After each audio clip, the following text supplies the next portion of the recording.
तो नमस्ते दोस्तों, आप सभी का स्वागत है एक बार फिर से आपके अपने यूट्यूब चैनल पे सेल्फ कंट्रोल एंड सक्सेसफुल में।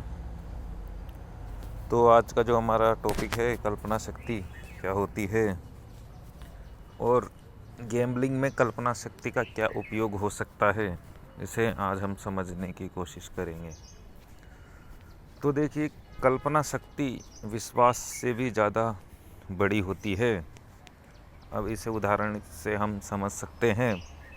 जैसे कि मान लो मैं क्रिकेट खेल रहा हूँ, बैटिंग कर रहा हूँ, ठीक है। अब ऐसा तो नहीं है कि मैं पहली बार ही क्रिकेट खेल रहा हूँ, मैंने 3-4 साल से खेल रहा हूँ, ठीक है। अब मेरे अंदर कल्पना आई कि यार मैं कहीं इस बॉल पे आउट नहीं हो जाऊँ, और ऐसा सोचते ही मैं पहले कभी आउट हुआ होऊंगा वो मुझे तरीका याद आने लग जाएंगे कि मैं इस तरीके से कहीं बोल्ड तो नहीं हो जाऊं, और 90% चांस रहेंगे कि जो अगली बॉल आएगी उस पर मैं आउट हो जाऊंगा, और बोल्ड ही होऊंगा, ना कि कैच आउट होऊंगा, रन आउट होऊंगा। मैं उस समय होऊंगा तो बोल्ड ही होऊंगा। तो इससे क्या हुआ, इससे ये हुआ कि मैं पहली बात तो वर्तमान से मैं निकल गया, मैं विचारों में खो गया। कि मैं कहीं आउट नहीं हो जाऊं, और फिर जैसे ही मैंने ऐसा सोचा कि मैं आउट नहीं हो जाऊं, तो जो मन है, अवचेतन मन है, उसने इमेजें भेज दी कि भाई आप इस तरीके से पहले आउट हुए हो। और फिर मैं वहाँ चल गया, और खेलने में तो फिर मेरा ध्यान ही नहीं था। और फिर जब बॉल आई, और मेरे विचार तो वहीं तक कि मैं कहीं आउट नहीं हो जाऊं, और मैं बोल्ड हो गया। तो देखिए, जब भी आप गेमलिंग खेल रहे हो, तो हो सकता है आप पहली बार खेल रहे होंगे, या 3-4 महीने में खेल रहे हों, हो सकता है वो तो आदत के ऊपर है, आप कब से खेल रहे हो। तो उसमें आप हारे भी होंगे, जीते भी होंगे। तो अगर आप खेलते समय ये सोचोगे कि मैं कहीं हार तो नहीं जाऊं, मैं उस तरीके से नहीं हार जाऊं, ये पत्ता नहीं फेंक दे, या ये रूलेट में ये नंबर नहीं आ जाए।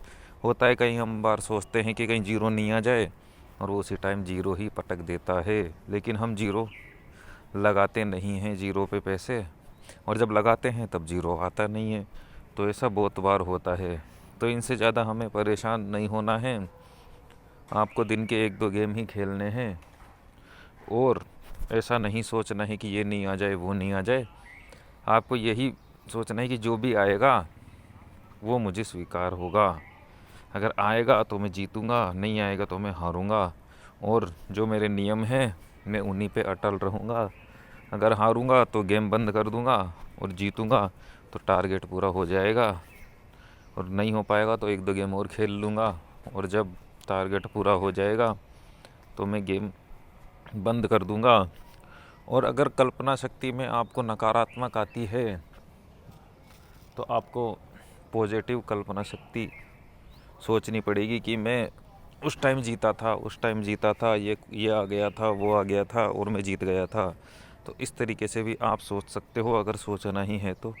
और नहीं सोचना तो कुछ मत सोचो, जो गेम है बोले गेम देख लेते हैं, होगा जो देखा जाएगा। हम हमारा कंट्रोल नहीं तोड़ेंगे, और जो भी होगा उसे हम स्वीकार कर लेंगे, बस। तो ये देखिए, कल्पना शक्ति का उपयोग होता है, इससे हम कर सकते हैं। और उदाहरण के लिए मैं भी पहले खेलता था, तो मैं जैसे ही बड़ी बज्जी लगाता था, बड़ी बज्जी मेरे लिए तो 500 रुपये की, 1000 रुपये की, इतने की ही है।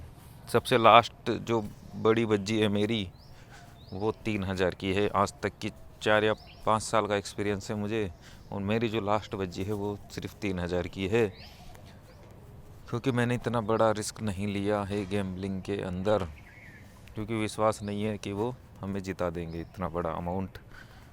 वो भी बेट लगी थी तो गुस्से गुस्से में ही लग गई थी, क्योंकि 5000 रुपये डलाए थे। वो 5 से मैं सोच रहा था कि 500 रुपये एक दिन के कमा लूँगा, तो गेम बंद कर दूँगा। पहली बज्जी मैंने 500 की लगाई, बज्जी पास हो गई, गेम बंद हो गया। लेकिन 4 मिनट बाद ही सोचा, यार आज तो किस्मत अच्छी है, एक गेम और ट्राई कर लेता हूँ। एक गेम और ट्राई किया, वो फेल हो गया, मैं वापस 5 पे आ गया। फिर मैं सोचा थोड़ी देर रुकता हूँ, मैंने गेम बंद किया। फिर वापस मैंने 500 की लगाई, वो भी बेट फेल हो गई। फिर 500 की लगाई, वो भी बेट फेल हो गई। मैं सीधा 4000 पे आ गया।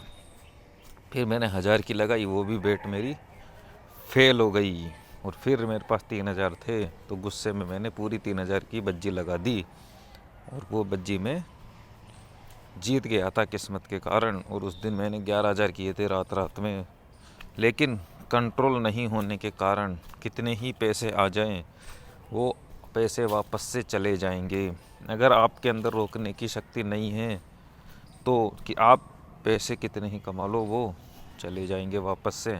तो हमें पहले रोकने की शक्ति को सीखना पड़ेगा कि पैसे कैसे रोकते हैं। पैसों का धीरे धीरे उपयोग करना सीखना पड़ेगा। जल्दबाजी में पैसे खर्च नहीं करने हैं, और संभल संभल के करना है पैसों को खर्च। तो आज के लिए कल्पना शक्ति तो हो गई। अब आ जाते हैं हमारी कहानी पे। कहानी आज क्या है? सौदा। एक दिन एक गरीब ब्राह्मण ने अपनी पत्नी शांडिली को बोला कि वह घर में मेहमानों को बुलाकर उन्हें खाना खिलाए। शांडिली ने सोचा, मेरे पास सस्ते तिल के बीज में मेहमानों के लिए उसी से कुछ बना देती हूँ। ऐसा सोचकर उसने उन्हें साफ़ किया और उनके छिलके उतार दिए। उसके बाद वह घर के ये दूसरे काम करने चली गई। उसी वक्त एक कुत्ता आया और उसने सारे बीजों पर अपनी थूक गिरा दी। शांडिली ने बीजों को देखकर अफसोस किया और सोचा, मेरे पास तो बस यही बीज थे। ऐसा करती हूँ, अपनी पड़ोसन से इन बीजों के बदले दूसरे बीज में मांग लेती हूँ। वह अपनी पड़ोस के पास जाकर बोली, सखी, क्या तुम मुझे इन साफ तिल के बीजों के बदले अपने छिलके वाले तिल के बीज दोगी? पड़ोसन मान गई, पर उसके ये बेटे ने उसे ये रोक दिया और कहा, इन बीजों में कोई गड़बड़ है। छिलके वाले बीज लेकर बिना छिलके ये वाले बीज कौन देता है? पड़ोसन अपने बेटे की बात मान गई और शांडिली को खाली हाथ घर आना पड़ा। हर प्रस्ताव का भली प्रकार आकलन करें। तो देखिए दोस्तों, कहानी को हम थोड़ा समझ लेते हैं विस्तार से। तो ये जो औरत थी, इसने पहले सोचा कि कोई आ रहा है, पड़ोसी आ रहे हैं, कोई आ रहा है, इसके मेहमान आ रहे हैं, तो ये उनको खाना खिलाएगी। तो सस्ते तिल थे इसके पास, तो ये सोची उन्हीं को मैं खिला देती हूँ, नए तिल क्यों लाऊं। तो ये तो इसने ठीक ही सोचा इसके हिसाब से। लेकिन फिर इसने छिलके उतार दिए तिल के, और फिर दूसरे काम करने चली गई। और एक कुत्ता आके उनके ऊपर थूक गिरा गया। तो इसने देखिए लापरवाही कहीं ना कहीं करी होगी। हो सकता है ये छिलके उतार के ढकना बंद कर दी होगी, गेट बंद करना भूल गई होगी। और अगर कुत्ता आता भी होगा तो इसे दिखाई नहीं दिया, तो ये पता नहीं कहाँ पे ये चली गई होगी।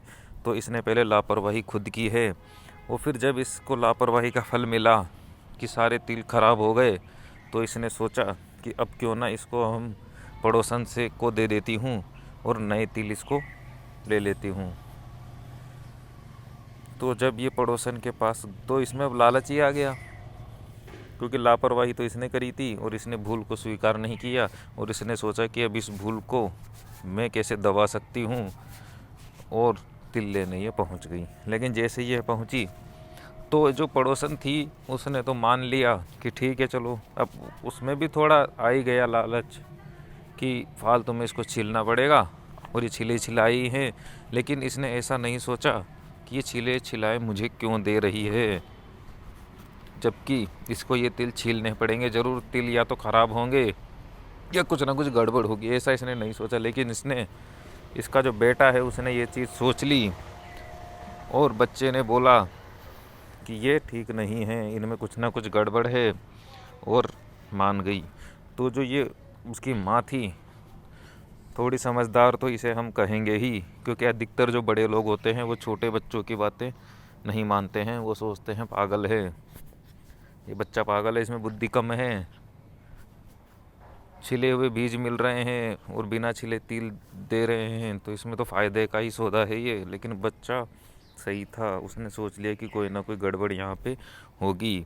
तो ऐसा ही हमें भी, अगर आप कैसीनो खेलते हो, गैम्बलिंग खेलते हो, तो हमें भी सोचना चाहिए कि भाई वो इतने पैसे ज़्यादा हमें क्यों दे रहे हैं, ज़रूर वो हमारे लालच को जगाना चाहते हैं और इसीलिए वो आपको पैसे जिता भी देते हैं, लेकिन लालच में पड़ने के बाद आपको पता भी नहीं चलेगा आप कब जीरो हो जाएंगे। हमें पता भी नहीं चलता और हमारा लालच बढ़ता रहता है और बज्जियाँ डबल होती रहती है और हमारा बैलेंस फिर ज़ीरो हो जाता है और फिर सारे पैसे हम माइनस हो जाते हैं।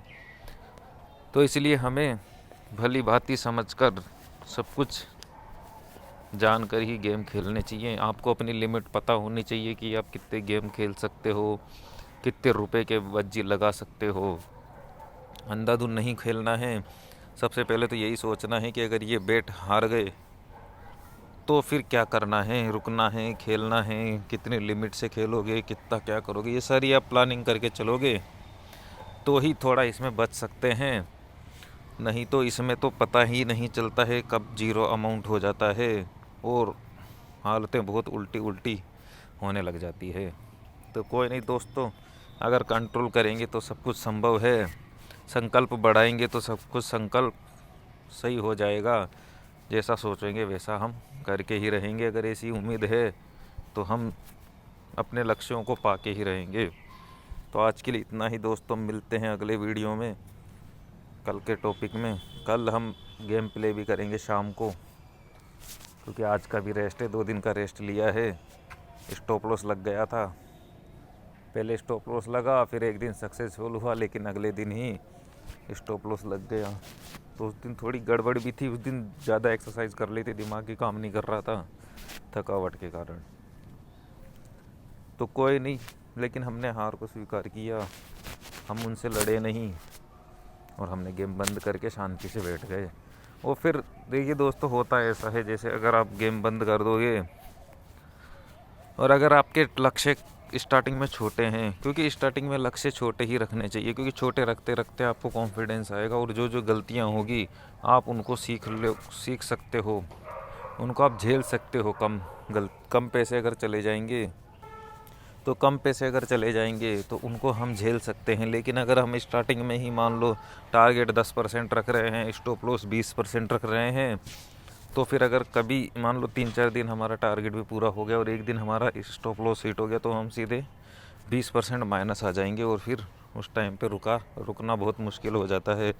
लेकिन अगर कम टारगेट है और कम स्टॉप लॉस है तो वहाँ पे आप आसानी से रुक सकते हो, क्योंकि अगर आपके आईडी में 10,000 रुपये हैं और स्टॉप लॉस 5% है तो 10,000 में 500 चले गए तो 9,500 तो फिर भी बचे ही हैं हमारी आईडी में। तो रुकना मुश्किल तो है लेकिन कठिन नहीं है, रुक सकते हैं कि 9,500 पड़े हैं। और फिर जब आप ऐसे रुक जाओगे और रुकने के बाद एक दिन बाद आपको पता लगेगा कि हाँ आपने सही किया, रुक के सही किया, क्योंकि पहले भी आप खेले होंगे, 10,000 से 100 रुपये लगे होंगे, 200 रुपये लगे होंगे और फिर लगते लगते वो 10,000 पूरे ही जीरो हो गए होंगे। तो फिर आपको पुरानी बात भी याद आ जाएगी कि हाँ मैंने सही किया ही रुक के। और ये जैसे जैसे बढ़ेगा कि रुक के आपने सही किया है तो आपकी रुकने की कैपेसिटी और बढ़ जाएगी और आप और ज़्यादा रुक सकते हो। तो मिलते हैं दोस्तों अगले वीडियो में। आज के लिए इतना ही। Thank you so much video देखने के लिए।